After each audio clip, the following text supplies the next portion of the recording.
हजरत एक सवाल है कि एक गांव में एक मस्जिद है और मस्जिद के सामने काफी जमीनें जो मस्जिद की है, तो अभी मालूम पड़ा है कि जो मस्जिद की जमीनें है ना, मतलब जो पेपर में मालूम पड़ा तो काफी जमीनें जिसमें कुछ लोगों ने कब्जा कर लिया है, वो भी मुसलमान ही लोग हैं।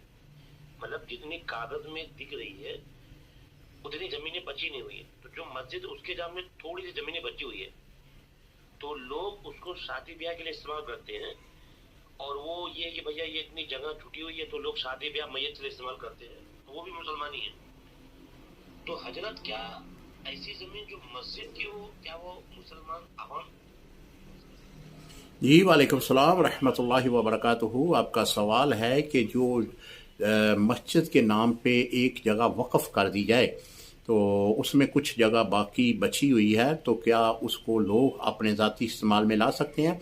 जी मोहतरम, जो एक बार जगह